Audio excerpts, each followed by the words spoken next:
उसके जाने के 10-15 दिन बाद एक अननोन नंबर से मुझे मैसेज आया। पहला मैसेज था, अस्सलाम वालेकुम डियर, आपकी डीपी बहुत प्यारी है, और साथ कुछ इमोजी। मानो ये 3 मैसेज आए थे उसके, मैंने सीन किए बट जवाब नहीं दिया। थोड़ी देर गुजरी थी, उसका फिर एक मैसेज आया। मैंने इस बार ये सोचते हुए फिर इग्नोर कर दिया कि शायद कोई गलती से मुझे मैसेज कर रहा है, लेकिन इस बार इसकी कॉल आई थी। खैर, मैंने कॉल रिसीव नहीं की, मैंने कॉल काट दी। इसका मैसेज आया कि क्या आप मुझे इग्नोर कर रहे हैं, मैं आपसे बात करना चाहती हूँ। इस बार मैंने इसे रिप्लाई किया क्योंकि मैं पहले ये सोच रहा था कि ये लड़का है, बट वो लड़की थी। मैंने उसे वालेकुम अस्सलाम कहा, उसका जवाब दिया और सॉरी कहा। तो सॉरी के बाद मैंने इसे कहा कि मैं आपको नहीं जानता, आप प्लीज़ अपना नंबर चेक करें, आपने गलती से मैसेज किया है। मेरे मैसेज करते ही वो मैसेज सीन करती रही। खैर, मानो ऐसा कि जैसे उसने मोबाइल अपने हाथ में ही पकड़ा हो और इंतज़ार कर रही हो कि मेरा रिप्लाई आएगा। मेरा मैसेज देखने के बाद उसने कोई जवाब नहीं दिया 2 मिनट तक। मैंने देखा लेकिन रिप्लाई ना आया। खैर, नमाज का टाइम था, मैंने व्हाट्सएप बंद किया, मोबाइल पॉकेट में रखा और मस्जिद की तरफ चला गया। असर की नमाज़ पढ़ के वापस आया, घर के कामों में मसरूफ़ हो गया। काम करते करते शाम हो गई। खाना खाने के बाद फ्री होकर मोबाइल देखा। उसके जाने के बाद मैं असल में मोबाइल यूज़ ही नहीं करता था, दिल ही नहीं करता था। खैर, थोड़ी देर मोबाइल यूज़ किया और सो गया। मेरी आदत है, मैं घर में मोबाइल साइलेंट पे ही रखता हूँ। सुबह उठा, नमाज पढ़ी, मोबाइल देखा तो कल वाले ही अननोन नंबर से 2 मैसेज आए हुए थे, अस्सलाम वालेकुम डियर, गुड मॉर्निंग। अगली सुबह ये 2 मैसेज आए हुए थे मुझे।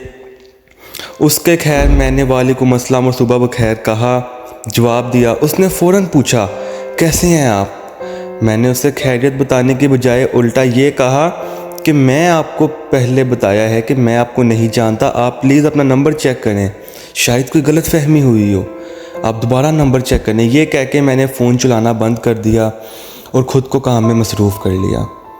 खैर, उसके मैसेज आते रहे बट मैं इग्नोर किया। मैंने मैसेज सीन तक नहीं करना और ना ही इसके बारे में कुछ सोच रहा था। मैं तो खुद एक टूटा हुआ बेसाख्ता पत्थर दिल इंसान बन चुका हुआ था। ना तो अब पहले वाली ज़िंदगी जीना चाहता था और ना ये जो अब चल रही थी इसमें कुछ लुत्फ़ था। खैर, मेरी ज़िंदगी एक अजीब सी बन गई हुई थी। दिल में से ज़िंदा रहने की हसरत ख़त्म हो चुकी हुई थी मेरी। खैर, काम ख़त्म करने के बाद मैंने मोबाइल निकाला, देखा किसी का मैसेज नहीं आया था सिवाय उस एक अननोन नंबर के। खैर, मेरा दिल नहीं किया मैसेज पढ़ने का, बल्कि मैंने तो शायद ख्याल भी नहीं आया कि मैं मैसेज देखूं। मैं तो नंबर डिलीट कर देता, लेकिन खैर फिर सोचा कि पूछता हूं कि आखिर ये है कौन, इसने मेरा नंबर कहां से लिया। मैंने इसका मैसेज देखे तो कहा इसका सुबह आया मैसेज।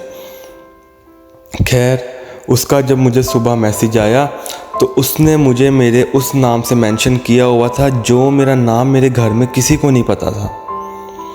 वो मेरे सिर्फ चंद लोग जानते थे मेरा वो नाम। उसने मुझे उस नाम से पुकार के मैसेज किया। मैं एकदम हैरान हो गया और हक्का बक्का रह गया कि इसने मेरा वो नाम लिया। खैर, वो नाम तो बस मेरे घर वाले ही जानते थे, जो कि मेरा निक नेम था। फिर मैंने सोचा ये कौन हो सकता है, ये कौन लड़की है। थोड़ी देर इस पर गौर व फिक्र किया कि आखिर यार ये है कौन, लेकिन मुझे इस लड़की की कुछ समझ ही ना आई वो कौन है। फिर दिमाग में ख्याल आया शायद कोई बात करनी हो या शायद कोई दोस्त तो नहीं जो तंग कर रहा हो। खैर, मैं काम में मसरूफ़ हो गया। मेरा आधा दिन गुजर गया। इस आधे दिन में मैंने अपने 3-4 दोस्तों को कॉल कर ली जो मेरे बहुत ही ज़्यादा करीब थे, जिनको मेरा ये नाम पता था। मैंने सबसे पूछा कि बताओ यार ये कौन है, तो उन्होंने कहा नहीं यार क्या हो गया, हम नहीं हैं। खैर, मुझे फिर भी यकीन ना आए। मैंने सबके फ़ोन चेक किए, सबके मैसेजेस चेक किए, क्योंकि मेरी तबीयत भी थोड़ी ख़राब हो रही थी, मुझे कुछ समझ नहीं आ रहा था कौन है। तो मैंने सबके मैसेज किए लेकिन कोई भी नहीं था, किसी ने भी नाम नहीं किया हुआ था।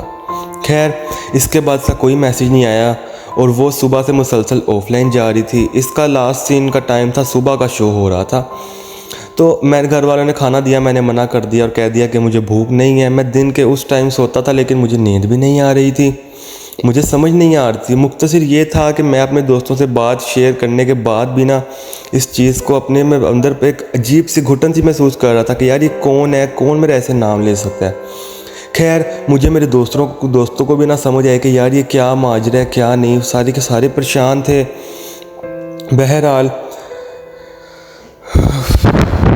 मुझे फिर इस सब को देखते अपने उस प्यार का वाक़या याद आ गया जिसने माँ बाप के कहने पर अपने प्यार की कुर्बानी दी, यानी मेरी कुर्बानी दी।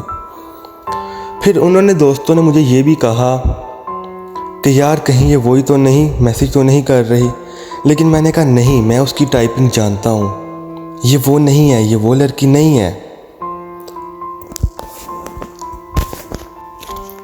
खैर मैंने कहा कि नहीं, ये लड़की मुझे जानती है लेकिन ये वो नहीं है।